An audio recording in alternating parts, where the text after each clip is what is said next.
Evet, hepinize selam. Şu anda Çimkent'teyiz. Burası Kazakistan'ın 3. büyük şehri. Almatı ve Astana'dan sonra 3. büyük şehri. Şimdi beraber bu şehri birazcık dolaşalım.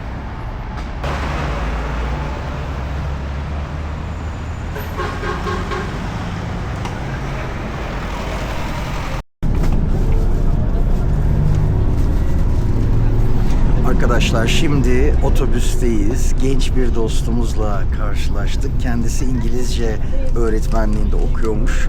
Sağ olsun bana tarif etti. Adın neydi? İsmin ne? My name is Harun. Harun. Harun nasılsın Harun? İyi misin? Ha? Nasılsın? İyi İyiyim. misin? Eyvallah. Thank you.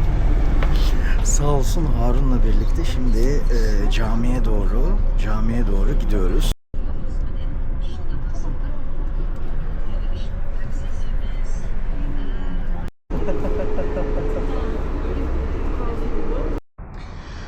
Bu cami Seyitan Kari Cami, Seyitan Camii diye geçiyor. 2024'ün baharında açılmış bir cami. South Oil Company, yani Güney Gaz Şirketi tarafından yapılmış. Ve şu gördüğünüz mihrabı Merkez Asya'nın, yani Central Asya diye geçiyor. Merkez Asya'nın en uzun mihraplarından bir tanesi ve en geniş kubbelerinden bir tanesi. 63 metre boyunda minareleri var.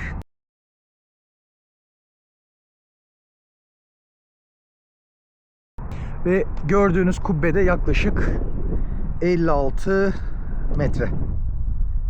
Tıpkı kalklar o şehirdeyken Allah dağları olan verilgen, sol kavmuna verilgen, Allah'a karşı verilgen, kavmuna verilgen azabının böyle. Gördüğünüz gibi modern bir cami mimarisi içerisindeyiz arkadaşlar.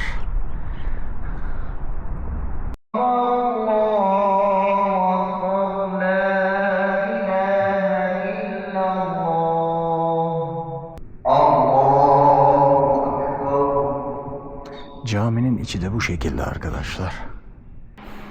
Allahu Ekber. Semi'allahu limen hamide.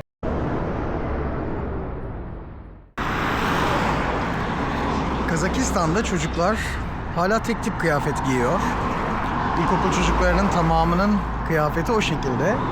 Ya da böyle arkamda gördüğünüz küçük hanımefendi gibi giyiniyorlar.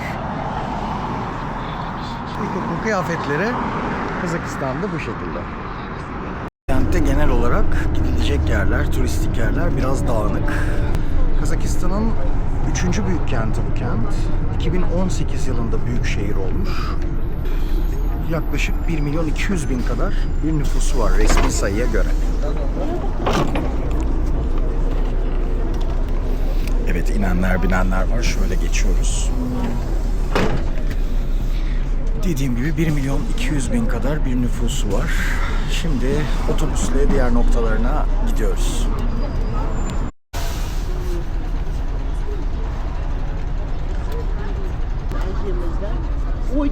Bayağı böyle İstanbul trafiği, İstanbul'un en kalabalık gününü düşünün.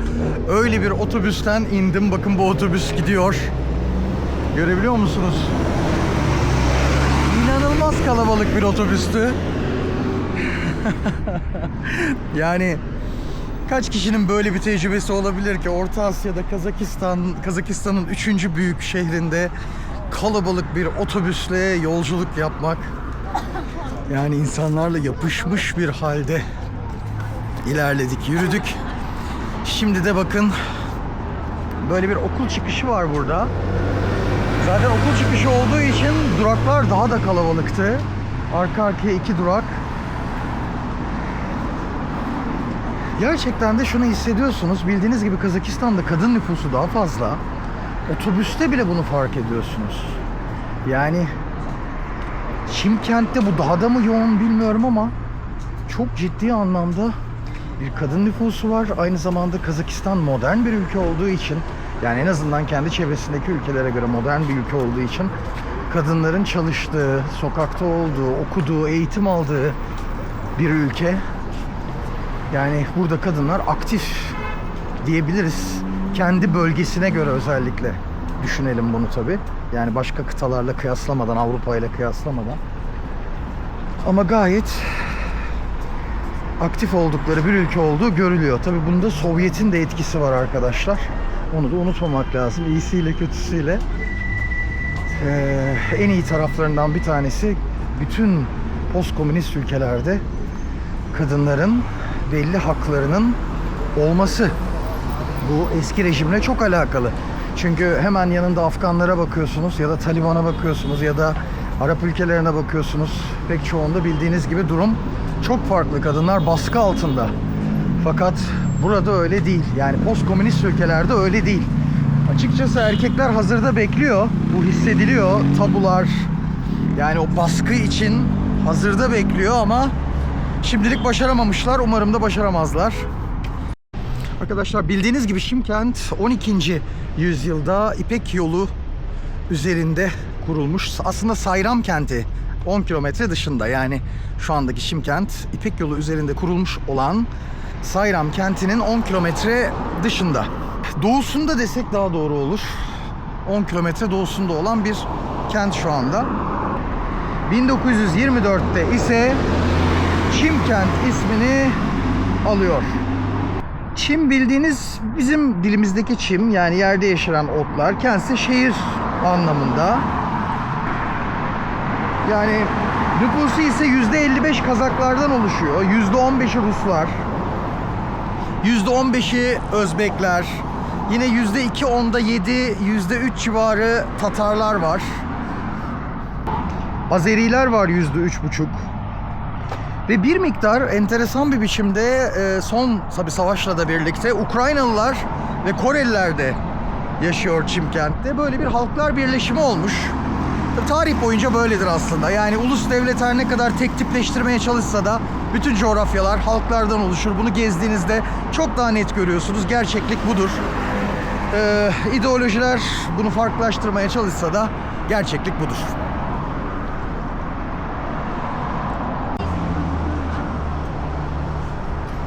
Arkadaşlar böyle lokal bir noktadayız. Bu lokal noktada şimdi birazdan bir şeyler yiyeceğiz. Aynı noktanın bir restoranı varmış. Beni oraya yönlendirdiler. Dediler restoranta girebilirsin.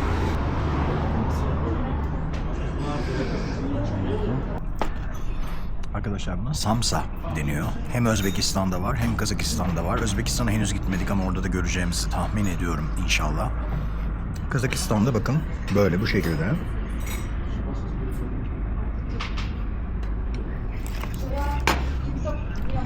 İçi etli. Bazen tavuklu da olabiliyor. Ben etliyi tercih ettim. Genellikle şu sosa şöyle banıyorsunuz. Ve ondan sonra da bu şekilde yiyorsunuz. Sos acı. Gerçekten de çok güzel. Böyle kebabımız da geldi. Bunun adı yanlış hatırlamıyorsam kurda. Kurdaydı. Aslında bir ismini soracağım ama burada hanımefendiler çalışıyor. Hanımefendilerden biri bu tarafa geldiğinde ismini soralım. Kurda. Kurda. Kurda. Kurda. Thank you. Evet, ismi Kurda'ymış arkadaşlar. Salata da gayet güzel ve samsayla şimdi devam ediyoruz. Bu samsa muhteşem bir şey ya. Gerçekten çok güzel bir şey yani.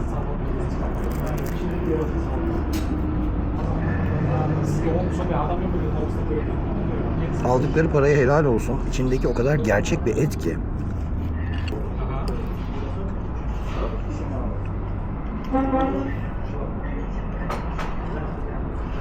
Böyle sosu tatlı ve güzel bir acılık katıyor. Salatayla beraber. Tek kelimeyle mükemmel.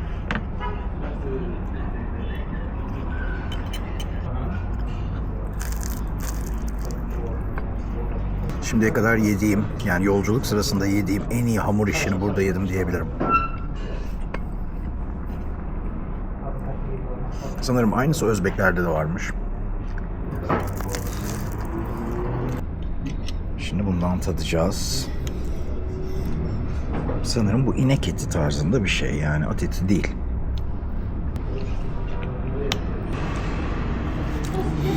Gerçekten Şimkent'in yemeklerine bayıldım.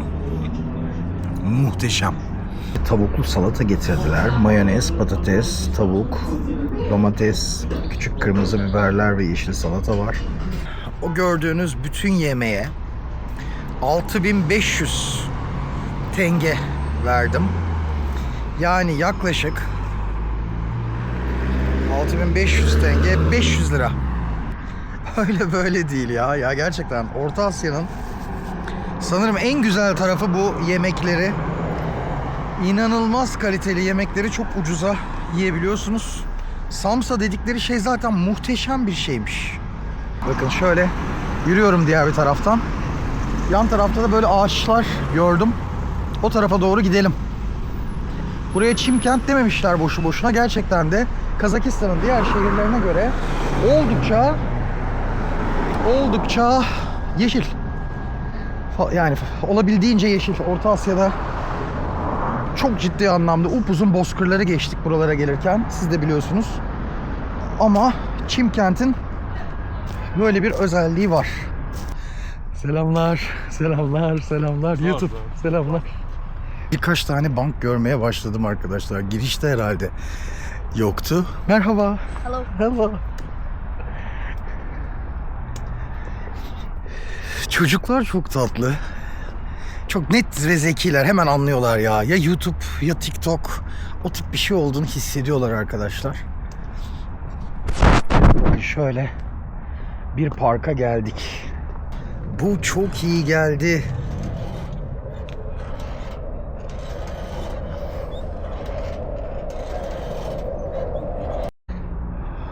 Parkta böyle enteresan bir şey var ama ne yazdığını maalesef anlayamıyorum. Sadece şöyle sizlere de göstermek istedim. Bakın kitap ve kalem tutuyorlar. İkinci Dünya Savaşı'nda Kazaklar Adolf Hitler'e karşı savaşmış arkadaşlar ve bu savaşın simgesi olan bir anıt dikmişler Çimkent kentinde. Çimkent'ten de pek çok asker Sovyet askeri olmuş 2. Dünya Savaşı'nda ve faşizme karşı, Adolf Hitler'e karşı savaşmışlar. Bu müze ben tam size adını söyleyeceğim. Museum of Victims of Political Repression. Sovyetlerin politik baskısının kurbanları müzesi. Evet. Politik baskının kurbanları müzesi 2001 yılında, Kasım 2001 yılında kurulmuş, açılmış.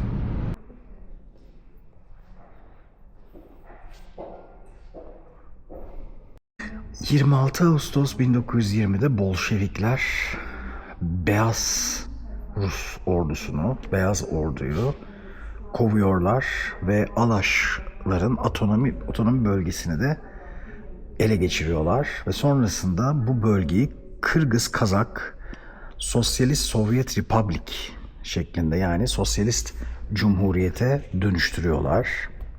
1925'te kolektivizasyon sürecinde bu coğrafya özellikle Stalin tarafından bayağı acı çekiyor diyebiliriz. Kazakistan Komünist Partisi özellikle bu eski Alaş yöneticilerini takibe alıyor. Özellikle göçebe Kazaklar üzerinde bu büyük bir problem oluşuyor. Çünkü onların belirli bir ekonomileri var ve bu ekonomi darmadağın oluyor. Tam da bu dönemde arkadaşlar, yani göçebeler kolektivizasyona zorlanırken Alaş yeniden özellikle bazı liderleri tutuklanmaya devam ediyor. Ve büyük bir kıtlık oluşuyor. Bu kıtlık sürecinde göçebe ekonomisi dönüştüğü için maalesef at yemeye de başlıyorlar ve çöp ve ot yemek zorunda kalıyor pek çok insan. Hatta açlıktan bayağı fazla insan hayatını kaybediyor. Bu Alaş denilen grubun amacı Kazak kimliğini Avrupa politik sistemi içerisine yerleştirmek. Yine aynı dönemde arkadaşlar çok fazla insan, özellikle bu göçebe insanlar ekonomisi dönüştürülürken göç etmek zorunda kalmışlar. Bu bölgede birçok insan işkence edilmiş. Bu insanlara, bu göçebe insanlara burada işkence edilirken bu liderler, milliyetçi liderler daha demokratik bir yapı oluşturmaya çalışmışlar. Yani açıkçası ben o demokratik yapıya da çok inanmıyorum ama onun da halini görüyoruz. O demokratik yapı bir avuç zengine dönüşüyor ki bu tip liderler de genellikle böyle bir sınıftan oluyor. Fakat asıl üzüldüğüm tabii ki buradaki Kazak ve Kırgız halkı oldu. Çünkü modernleştirme maalesef hep bir zulüm getiriyor ve Sovyet de bu zulmü göstermiş.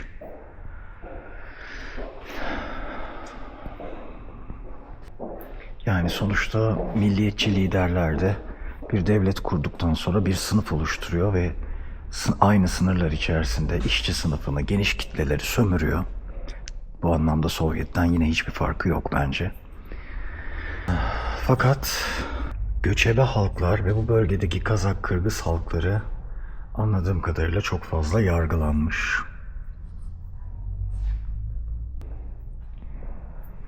Sovyet bulunduğu coğrafyaları modernleştirmek için çok ciddi anlamda bir işkence merkezi oluşturmuş burada anladığım kadarıyla.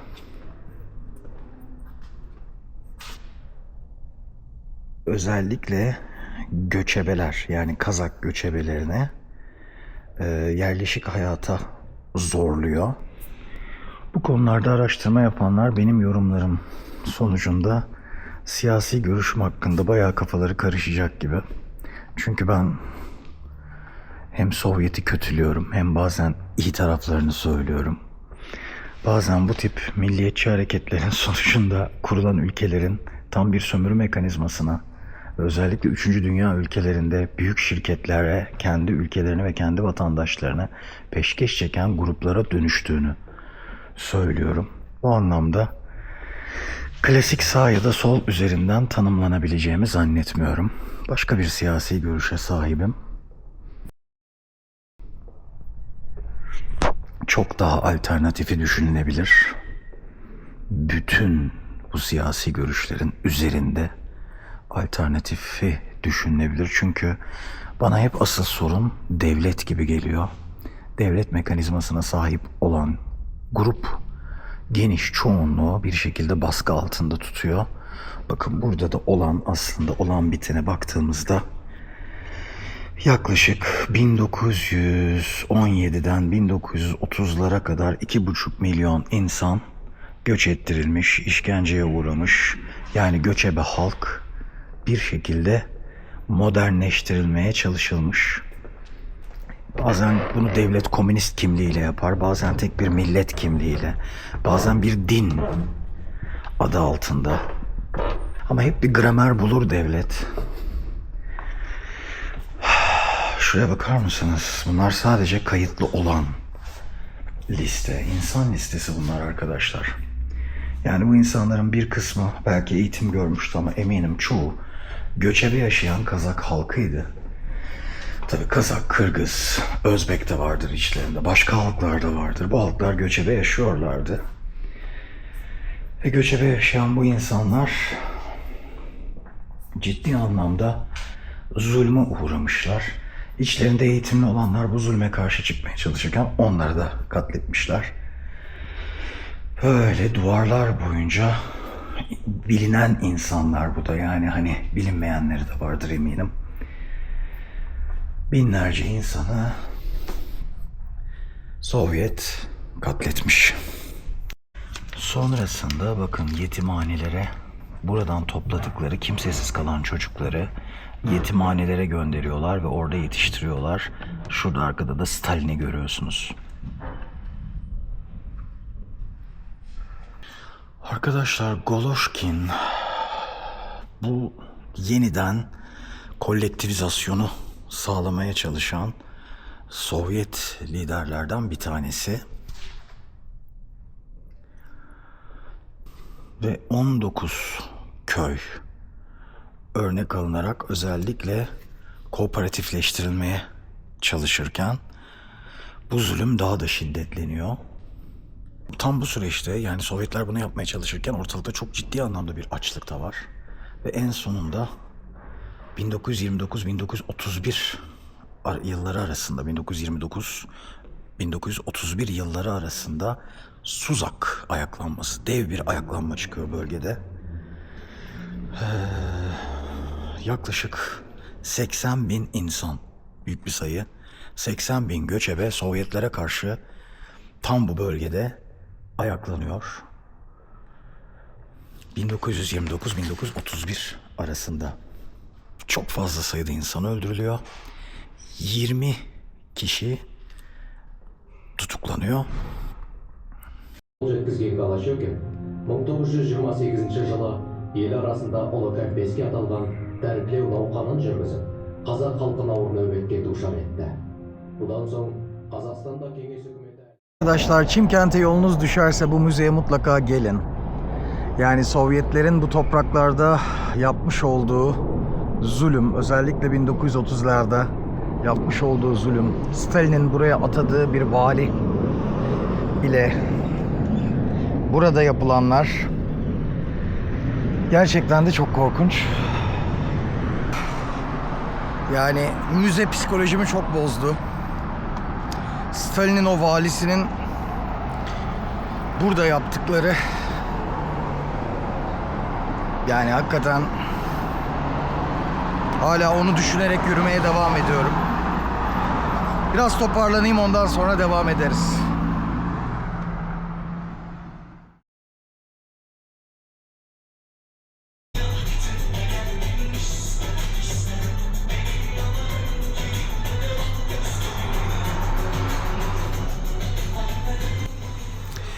Burada çok ünlü. Hepinize Şimkent'ten bir başka günden merhaba. Yaklaşık 5 gündür Şimkent'teyim. Şimdi böyle her gün bir tarafa doğru yürüyorum ve şehri keşfediyorum. Bu tarafa doğru yürürken dedim kameramı artık yanıma alayım ve bir çekim yapayım. Daha önceki yürüyüşlerde kameramı unutmuştum. Çekim yapmayı da unutmuştum. Şimdi beraber bir gezelim. Bu yol diğer yollar gibi yine böyle ağaçlıklı ve yeşil. Şimkent'in genel yapısı bu. Daha önce söylemiştim sizlere. Bu şekilde bir şehrin yeşil olması insanın gerçekten de içini ferahlatıyor. Bilmiyorum, en azından benim için öyle. Belki bazılarınız bozkır seviyordur. Bu kişiden kişiye değişebilir. Ama deniz, ağaç ya da güzel bir dağ manzarası ya da şehirdeki sanat eserleri, şehrin temiz olması insanın içini ferahlatıyor. Gerçekten de içini ferahlatıyor. Arkadaşlar, böyle pazar ileriye doğru devam ediyor ve buradan başlıyor diyebiliriz. Böyle dükkanlarla beraber. Böyle pazara doğru giderken burada sağ tarafta bu yol üzerinde yürürken çok güzel bir pastane diyebiliriz belki. Küçük bir büfe bulduk. Buradaki abladan tavuklu, etli ve bir tane de şundan yedik. Kazakistan'ın gerçekten de bu ürünleri çok temiz ve çok güzel. Merhaba abla, selamlar. Selamlar. Aynı zamanda bir diğer abla var. Eşi İzmirliymiş kendisinin. Orhan Bey'le az önce telefonda tanıştık. Burası böyle pazar yeri. O yüzden oldukça kalabalık. Her gün açık. Şimdi yavaş yavaş artık Çimkent'i öğreniyorum. Ve hatırlıyorum. Bakın burada otobüs durakları var. İnsanlar buralardan böyle alışveriş yapıyor. Mesela şöyle bir bakalım. Bakın, pancar 300 tenge, patates 200 tenge. Abla da böyle işini yapmaya devam ediyor. Elma 350 tenge. Salatalıklar. Selamlar. Eyvallah. Tekrar dönüşte. Çok güzel. 1 dolara 2 kilo. Çok güzel gerçekten de abla. 1 dolara 3 kilo. Müthiş. Türkiye'ye göre çok ucuz. Tabii ki. Bizim etlerimiz de çok ucuz. Evet, et özellikle çok ucuz. Öyle böyle değil. Yani çok ucuz abla. Şöyle yapalım. Oldukça kalabalık ama bu kalabalık arasından sıyrılıp şöyle göstermek 2 dolara istiyorum. yakın. Bakın bu 950 dolara. tenge. 2 dolara değil mi? Evet. Bu 700 mi 750 mi? 700 tenge. 700 yenge. Evet. Ha 500. Ve bu da Bu 500. 1 dolar. 1 dolar evet. Ha 1 dolar. Abla siz pazara mı gidiyorsunuz? Evet. Beraber gidelim aslında. Ben de sizi takip edeyim. Sağ olsun abla ile beraber şimdi pazarı geziyoruz. Hah, dinliyorum 6 abla. gün çalışıyor. 6 gün burası çalışıyor. Size bir gün olsa bize 6 gün çalışıyor, bir gün izinde.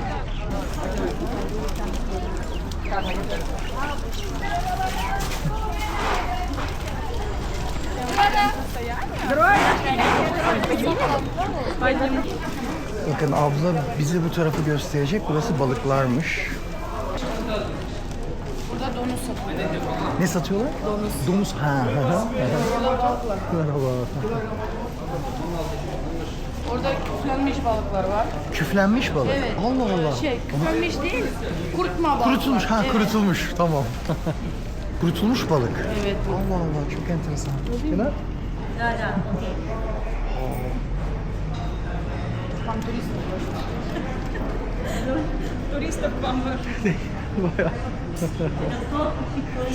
Türkiye. Hı hı. İstanbul. Teşekkürler.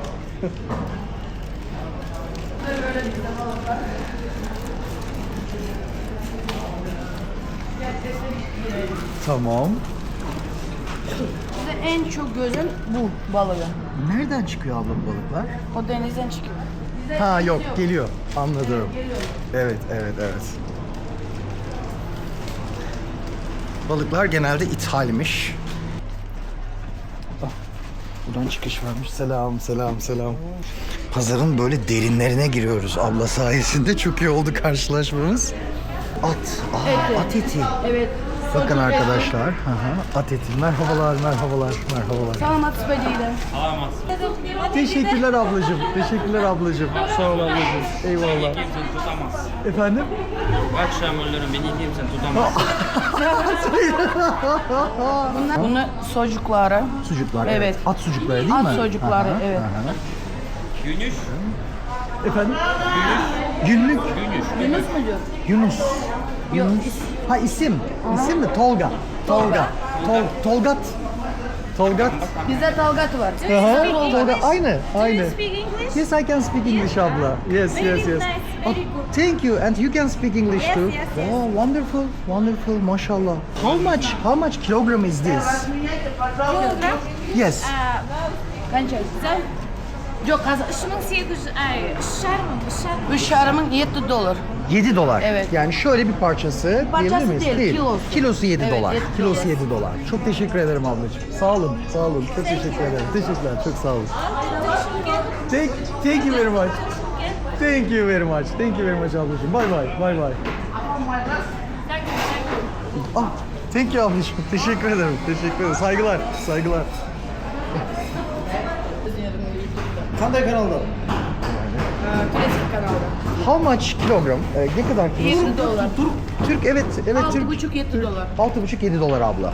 Evet. 6,5-7 dolar arkadaşlar. Evet. Teşekkür ederim. Türkiye. Wonderful. Dana etleri. Burada dana etleri var genelde. Fiyatı kaçlar?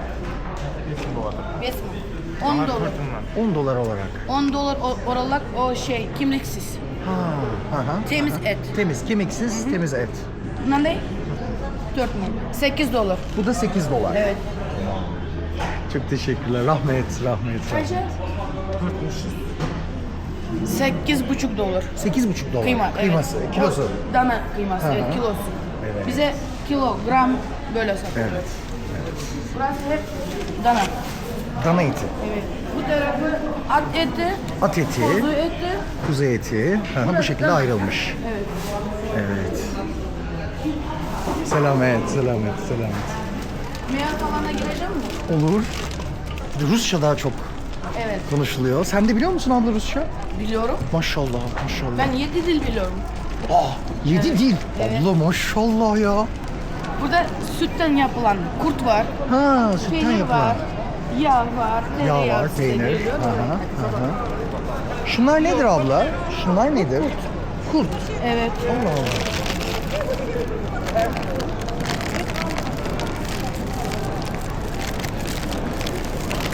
Hı hı. Bunu böyle yiyecek miyim abla? Evet. Tuzlu. Türk mü? Turist. Turist. Merhaba abla. Merhaba. Merhaba. Привет, передай Türkiye. Она приварила. Mumburtun dedi. Ha. Abla bu biraz garip geldi bana. Ama sen Güzel. alışmadın. Alışmadım. Ben hiç alışık O değilim. yüzünden. Ama çok yararlı bir şeye benziyor. Evet. Değil mi? Peynirden mi yapılıyor? Sütten. Sütten. Evet. Hı hı. Sütten yapılıyor. yapılıyor. O biranın yiyiliyor. Biranın yanında Evet. içiliyor. Ama evet o zaman belki olabilir. Yani Çok lezzetli. tadı o veriyor. zaman lezzetli Evet. olabilir. Evet. Böyle sadeyken biraz tuzlu, fazla tuzlu Ben geldi. alışmadın. O yüzden. Evet. O yüzden abla. O yüzden abla. Şu yağlar doğal ve çok güzel görünüyor. Sıyırdım Doğal. bayı. Karova. Evet. Ne kadar fiyatı? Kaça? 4 çarpı. 4 çarpı 9 dolar. 9 dolar. Kilosu. Çok iyi. Çok iyi. 9 dolar bulama. 9 dolar. Çok teşekkür ederim. Selamet, rahmet abla. Merhaba abla. İyi misin? İyi misin? Teşekkürler. Rahmet. Çok güzeller. Çok tatlılar. Selamlar. Krala. Merhaba abla. Peynirlerimiz, yuvarlak peynirlerimiz. Aa, Evet. bunun kilosu ne kadar? 4 dolarla. Kaça kilosu? 1600. 1600 TL. 3 dolar. 3 dolar. Hı hı, Evet. hı hı. Bunlar tatlı peynirler. Tatlı peynir. Evet. Tatlı peynir. Bunlar da mı tatlı peynir abla? Yağ. Ha bu yağ. Evet. Ne yağı? Kaymak yeri diyoruz ya böyle tereyağı. Evet. Siz Türkçe konuşuyorsunuz. Maşallah. Kazakistan'ın Azeri. Öyle mi? Aa, Azerbaycan'dansınız siz. Eyvallah. Merhaba. Ben çiğ Hoş gördük ya. Görün bu tatlı. Şimdi arkadaşlar bu tatlı peynirden alıyoruz. İstanbul. Hı hı. Çok güzel. Bu çok güzel. Ben Kazakistan'ın meşhur yağı. Yağı. Evet. Aa abla teşekkür ederim. Onu ekmekle yiyorum. Öyle mi? Evet. Biraz tuzlu. Güzel. Bu güzel. Çok güzel. Kaça dolar? 6 dolara yakın. 6 dolar. Evet, 6 kilosu dolara yakın. 6 dolara. O da 1000 tenge. Bu 1000 tenge. Bu 1000 tengelik 200 gram, 300 gram gibi. 400 gram. 400 gram. Ben o 1000 tengelikten bir alayım abla o peynirden. Yok ya. Eğer yerisi mi bir yere sana Merhaba, selam. Siz çok güzel Türkçe konuşuyorsunuz. Ben buranın Aksuka Türk'üyüm abi. Aa eyvallah, Ahıska Türküsünüz. Aa müthiş. Tarihinizi biraz biliyorum. Görüşmek üzere. Hoşçakalın. Teşekkürler ablacığım. Çok sağ olun ablacığım. Saygılar, hoşçakalın. Merhaba. Peynirler. Peynirler. Farklı bir peynir. İsmi Var. kaşar mı? Yani kaşar bizde kaşar peynir değil mi? Onun çeşitleri. Vay. Tadına bakar mısın? Ay olur. Bilmiyorum. Verebiliriz. Yerden YouTube aşağısı. Yine gerek bak. Kilosu ne kadar? Kilogram Aslında aldığından beri birlikte ya. Luboy verebiliriz. Kilosu kaçadan? Tak. 3 çarmıdan 7 dolar. 7 dolar. 8 dolar. 8 dolar 4 civarı. çarmıdan. 9 dolar. 7, 8, 9. 3800 yani. 7,5 dolar. 7,5. Sonra böyle peynirlerimiz var. O biranın Ondan yanında. denemiştim. Evet, Denedik mi? denedim. Evet. Ondan denedim. Sonra böyle var. O farklı. Bundan farklı. Peynir kültürü. Burası resmen Çok. peynir ülkesi. Yani. Gel. Tadına bakalım. Teşekkürler. Nasıl güzel açı buluttu. Bu kuyruk. Kuyruk yağı. Aa, yararlı mıdır? Gerçekten mi? Şimdi Bunun bakın tadına bir arkadaşlar. baksan. Şöyle bir peynirden. Bursadan. Wow. Katıran sütlüğünde sağlar. Sütten yapıyorum. Evet, çok güzel ama. Biranın çok, yanında çok güzel. Evet. Müthiş. Çok teşekkür ederim ablacığım. Arkadaşlar burası peynir ülkesi. Gerçekten peynir ülkesi.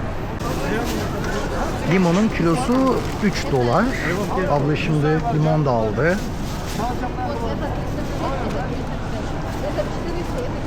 Yaz kaçı var? 350. Ne kadarmış abla? 350 olsa 1 dolara yakın. 1 dolara yakın Evet, dolmalık 70 biber. cent. 70 cent. Aha, tamam. Betul kira-kira mas. Betul kira-kira mas. Kaç boyut fasıl? 600. 600. Siapa lagi yang mas? 600 olsa 1 dolar 20 cent. Hangisi abla? Fasulye, yeşil fasulye. 1 dolar 20 cent kadar. Evet. 1 dolar 20 cent. Evet. Baktı. Kenay görüşürüz. Teşekkürler. Kaymağın güzelliğine bakar mısınız arkadaşlar? Yoğurda bak, yoğurda. Kaymak Yeme ve de burada da yanında yoğurt. yat. Yeme de yanında yat ya. Ah, muah. Of of of. Bunun kilosu ne kadar? Kaymak Kaymak kança. Bunun kilosu ne kadar? 2600 tenge. Yoğurdun kilosu ne kadar? 400 tenge. 400 tenge. Yağlı yoğurt bak. Vay. Gördün mü ya?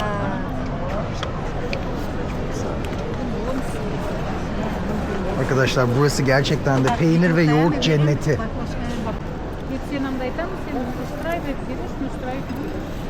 Müthiş bir kaymak arkadaşlar. Gerçekten o kadar doğal, o kadar sağlıklı olduğu belli ki. Çok doğal. Sağ olsun ablalar sayesinde burada bayağı tattım. Sağ ol ablalar. Sağ olsunlar. Teşekkür ederim. Teşekkür Sağ ol ederim. ablalar, sağ ol. İsim neydi abla? Cevriye. Cevriye abla. Aa, Cevriye abla. Cevriye. Bakın kuru kayısı 2000 tenge, üzüm çeşitleri 3500. Yine burada başka bir üzüm çeşidi var, 2500 tenge. Böyle kuru yemiş açısından da Kazakistan gerçekten zengin. Gerçekten çok güzel. Bakın bu zannedersem ceviz mi abla bu? Örük. Nedir? Örük. Örük. Evet. Allah Allah. Ha, kayısı. Çok Kayısı, enteresan. Evet. Sizde kayısı. 2000 tenge. Örük Onu deniyormuş. çaya koyuyorlar. Çaya koyuyorlar. Evet. Aa. Sonra şişiyor, lezzetli oluyor. Öyle mi? Evet. Çayın içine koyuyorlar. Evet, sıcak suya, çayın içine çok atıyorlar, enteresan. yiyorsun. Çayla beraber yiyorsun. Çayla beraber yiyorsun. Çok güzel oluyor. Suda bekliyor o zaman. Yani kaynayan suda Beş bekliyor. dakika. 5 dakika. Evet, yumuşak olduğu zaman da yiyorsun. Yiyorsun. Evet, Müthiş. lezzet çok veriyor. Müthişmiş. Müthişmiş. Bu balın içinde mi abla bunlar? Evet, balın içinde. Aa, çok güzelmiş ya. Çok lezzetli ve çok güzel gözüküyor hakikaten de. Hemoglobin kan şeyini kaldırıyor. Öyle mi? Vitamin, evet. Aa, tamamen sağlıklı diyorsun. Sağlıklı, evet.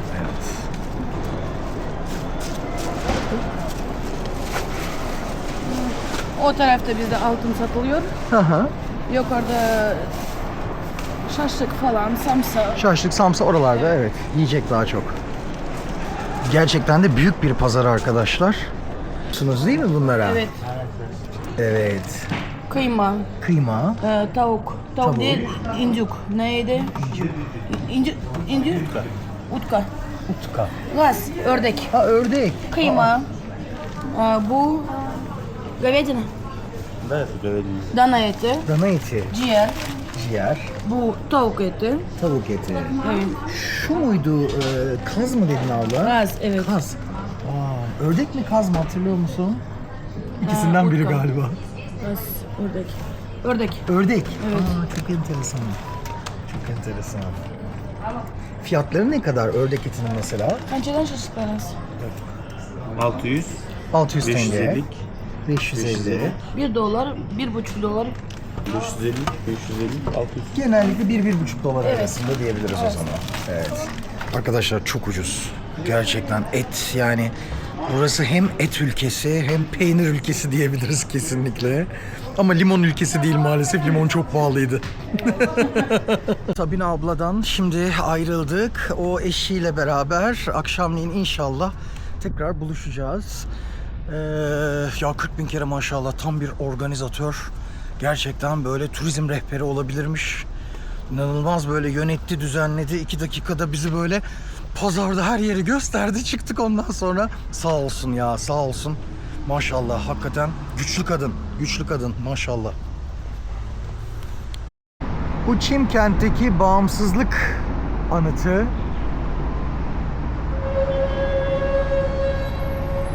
Böyle bakın buraya geldik. Ulusal Park'a doğru ilerliyoruz. Genelde bu şekilde. Bakın minareleri böyle kısa. Farklı bir cami mimarisi var. Buradan böyle yukarıya doğru çıktığınızda Ulusal Park'a çıkmış oluyorsunuz.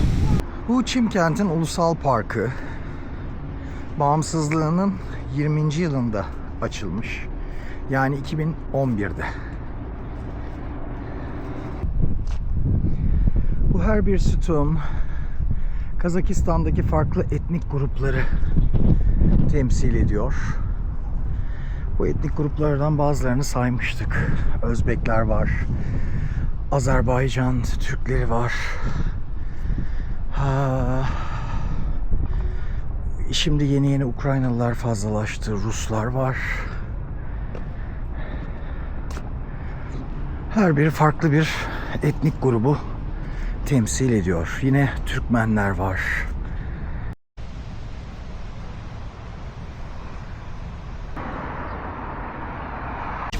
Kaç tengre? Tegre. Қанша теңге дейсіз ба? Hı. Мынау 1,5 полторы. Это 2000. Balık, fiş. 1500, 1500. 1500. Tamam. Teşekkürler abla. Teşekkürler. Teşekkür. Özür. Arkadaşlar, Azerbaycanlı dostla karşılaştık. Biz aynı hosteldeydik. Şimdi beraber yemek yedik. O da bize katıldı. Simon, Ayaz ve ben böyle sohbet ettik. Çok ilginç bir bilgi verdi bana. Merhaba Ayaz. Merhaba. Hoş geldin. Sağ Hoş olun. geldin. Bakın şurada eski Sovyet evlerinin Kruşçev evleri olduğunu Kruşçev, söyledi. evet. Kruşçev zamanında yapılmış. Farkı ne diğerlerinden? Farkı yani o Hruşçov zamanında yapılmış. İşçilere veriyorlardı bu evi. İşçilere veriyorlardı. Diğerlerini de işçilere veriyorlardı ama balkonla ilgili bir şey söyledim. Yani hepsi bunlar balkonlarından biliniyor. Yani balkon eklendi. Kaç odalıydı? 1 ve 3 odalı. 1 veya 3 odalı. Buradaki evler hepsi tavanları küçük. Ha, tavanları 1,90 küçük. civarında böyle. Azerbaycan'da da var bu evlerden. Ama sökülmüş çokları. Ha. Çimkent'in tam olarak ne zaman kurulduğu bilinmiyor arkadaşlar. Nizamüddin Şami'nin zafernamesinde adı Çikent olarak geçiyor. Fakat o dönemlerde Sayran yakınlarında küçük bir köy. 16 ve 17. yüzyıllardaki kaynaklarda yine bir köy ve kale olarak geçiyor. Şimdi o kalenin civarına geldik. 1700'lerde Hokan Hanlığı'nın kurulmasıyla beraber gelişmeye başlıyor Çimkent. Zamanla bir kültür şehri özelliğini kazanıyor. 19. yüzyılın ilk yarısında medreseler ve kütüphaneler kurulmaya başlıyor Çimkent'te. 1864'te Ruslar buraya tamamen geliyorlar ve Rus işgalinin ardından yapılan bir sayıma göre Çimkent'te 750-800 kadar ev var. 20. yüzyılın ilk çeyreğinden itibaren yavaş yavaş endüstrileşme de başlıyor. 1926'da 21 bin olan nüfusu 1939'a 40'lara gelindiğinde 72 bine kadar yükselmiş oluyor. Aladağ'dan çıkarılan çinko ve kurşun filizleri var. Yine verimli vadilerde kaliteli pamuk yetiştiriliyor. O yüzden de tekstil sanayi kurulmuş. Kundura fabrikaları var ve 1979'da da bir petrol rafinerisi oluşturuluyor. Bugün Kazakistan'ın 3. büyük kenti Çimkent. Şimdi onun tarihi kalesine, daha doğrusu kalesinden kalmış bir noktayı görmek için buraya geldik.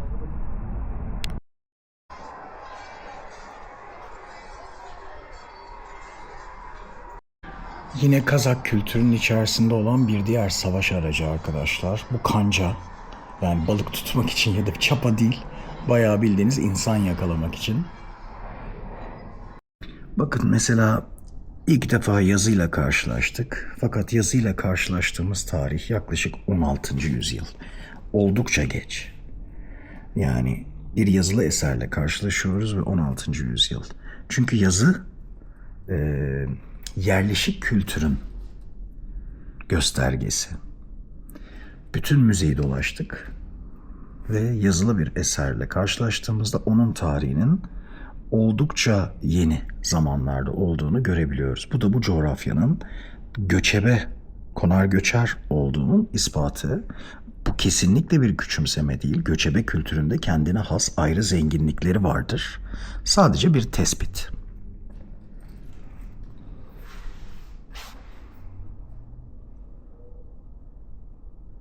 Evet, yani tüm bunlar aslında Şimkent'in yerleşiklerinin geçmiş hayatını gösteriyor bize.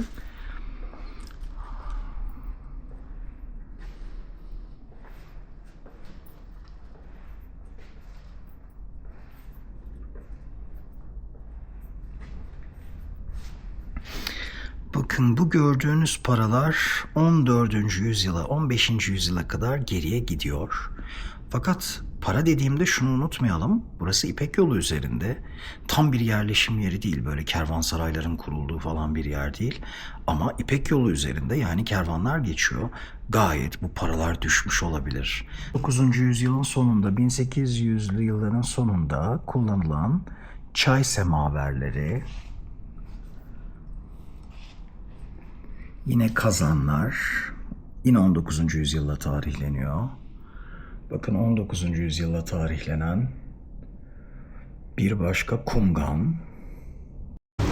Şimkent'te bugün son günüm. Artık buradan ayrılıyorum. Yaklaşık 5 hafta kadar burada kaldım. Yemeklerini yedim, sokaklarında gezdim, otobüslerine bindim, yolculuk yaptım. Pek çok noktasını gezdim. Evet, yavaş yavaş artık yol almaya devam ediyoruz.